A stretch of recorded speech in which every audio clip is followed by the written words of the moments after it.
And welcome to this week's edition of Patriot Spotlight. Curt Bloom along with our OC, our offensive coordinator, Heath Brunner.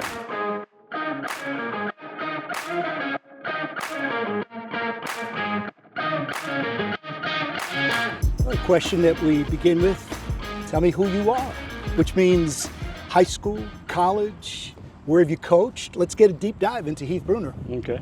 Well, I grew up in a small town right outside of Jasper, Alabama, Parish High School. Grew up blessed to be in a great family. My grandparents owned a little store there, and then my dad and both my grandparents actually grandfathers worked in the coal mine, so I come from a long line of hard workers. I guess just seeing them get up every morning and go to work, and then working at my grandparents' store, taking people food. You know, a lot of people in Parish wouldn't have eaten if it hadn't been for my grandparents. Their servant leadership made a mark on me. I always knew I wanted to be a coach. My family wanted me to be a dentist, but I always knew I wanted to be a coach.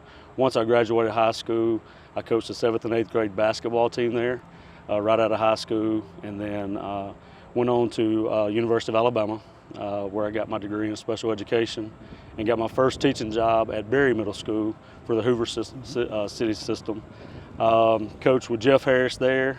From there, went on to coach with Coach DiLorenzo, Coach Bryant Vincent at Spain Park. We were having our first child, Connor, me and my wife, Melissa, and we moved back to Jasper, which was home for us, that area. Was the offense coordinator there for 5 years, and then the head coach there for 5 years. Had a little stint at Oak Mountain in 2010, and then 2018, Coach Berger called me, and I've been here the last 8 years. So very blessed to be here. This is my 24th year of coaching, and I love every minute of it. I measure guys, when they mention Alabama, I measure by who were the coaches when you were there and who are your quarterbacks. That gives me an idea of the era. So who were the head coaches at Bama at the time that you were there? Well, Mike Shula was there, and then so got to see, well, I had a couple of different coaches in quarterbacks. So, but just, offensively speaking, that was when the spread was happening. Kentucky was doing all their stuff, and that's kind of where I got my start from is just local high school coaches, really going to meet with local high school coaches more so than college coaches. And that's where my background came from, working with Spain Park, working with some, again, Bryant Vincent, Tony Pugh, seeing how they led, and first of all, and then next how their offenses, how it was run-oriented, and then we got the pass game, like I said, from the Kentucky spread, which goes all the way back to the 49ers and things like that, the quick game and all that. So, and again, it's just evolved from there. I think each year in high school, you don't get to recruit players, so you have to take what you get, and been blessed this year to have a lot of weapons, and makes my job a lot easier. Did you overlap at Alabama? Was Tyler a quarterback there at all? No, I was not there. I just finished up when he got there. Okay, because how neat is that? Yes, you now have I his get to son. coach his son. That's right. Okay. So, but yeah, I mean, I remember watching him and Zal and watching those guys get after it. So, long time Alabama fan. My whole family's an Alabama fan. So, but just enjoyed my time there. And but it is pretty cool. I get to coach Tyler's son. All right, sure. You talked about weapons, and there are two that stand out. You have an incredible quarterback in Caleb Carson, and you got a world-class speed receiver in Tamon Felton. Tell me what makes those guys so good. Well, with Caleb, I think this year, just the maturation process from his junior year to his senior year. Started out at receiver last year, and then came in towards the end of the year. Relied a lot on his athletic ability. Obviously, he's very blessed. This year, I think, has been more he switched gears and really his vision and understanding the offense, understanding how to throw to windows and throw people open, and then just overall leadership, I think, has been really good this year. So with him, it makes my job a lot easier because I call a play. He understands what we're trying to do. He processes things really fast, and it makes my job a lot easier. And then when you got a guy like Tamon, you just try to figure out how to get him the football. Obviously in the pass game, he's been really good. And then had a couple of hiccups last week with drops, and over the headphones, we're sitting there. We're going, we got to get them on some confidence.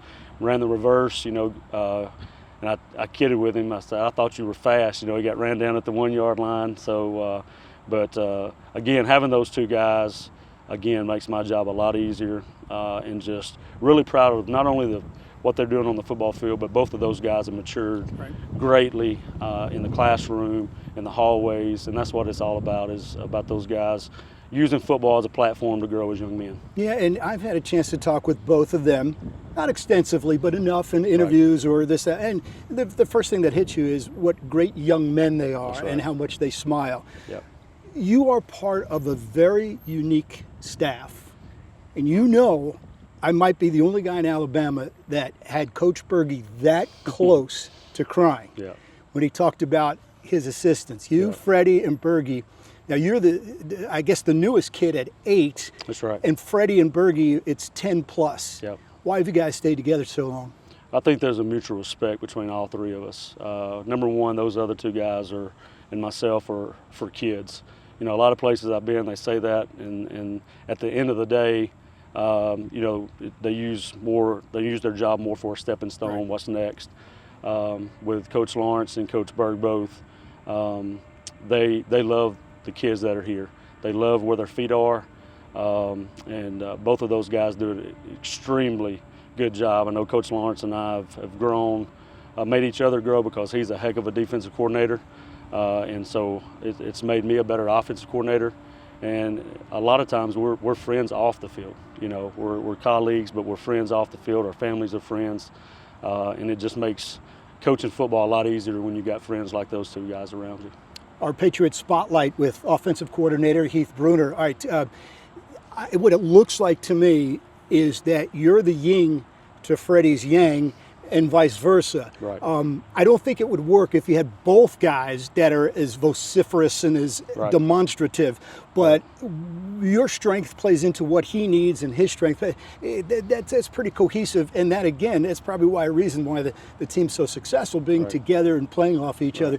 Do you wake up one day and wish that you can go yell at the guys like he does and get them charged and popped up? And does he ever say to you, man, I got to downshift a little bit? No, I think just like you said, I think we've been around each other long enough to know each other's strengths. And when I see him get going, I may come back play good cop, and he does the same thing. A lot of people don't realize that Coach Lawrence does a lot of one-on-one speaking. Everybody wants to talk about him being boisterous and yelling, but he does a lot of one-on-one that a lot of people don't see. He cares for kids. He talks with kids about life, and he really does a good job. But I think a lot of it comes from just being up here all the time together. We spend a lot of time up here on Sunday afternoons, just it's me and him, on into the evening, long into the night, and just we bounce ideas off each other. And part of that relationship, I think, is because we know each other spends the amount of time we spend to make each other, to make our program better and to make each other better. I think, it just goes into a great relationship and a mutual respect for each other. Those one-on-ones you mentioned, how did I get a feel? Well, I watched my broadcast partner, Chet Walker, interview the 3 running backs. Right. And they gave you all the credit, and they were saying about how individually you play off each other, and you got to push buttons. You got to be a psychiatrist for, in your case, 25 offensive players. Right. I would be remiss if I didn't ask. And I'm not doing my job if I didn't ask. Yes, sir. You want to be a head someday? Yeah, that's a great question. I was a head coach for 5 years, and then Coach Berg got here. Is a funny story. I got here, and Coach Berg came in and he asked me a head coaching question like the first week I was here. And I said, Coach Berg, I said, listen, I had my bait of that. I said, you hired me to be the offensive coordinator. I'm not going to answer that question. And we could kind of laugh back and forth. But I like what I do and the people that I do it with. I love this place. This place has been good to me and my family. I have a son that graduated from here. I have a daughter that's a junior.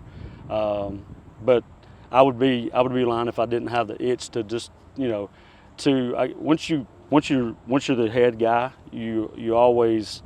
I enjoyed that part of it, but I also it was taxing because you spend a lot more time coaching coaches, fundraising, and I missed the part of getting to coach the kids one-on-one, because you're just pulled in so many different directions. And Coach Bird does a really good job of balancing all that.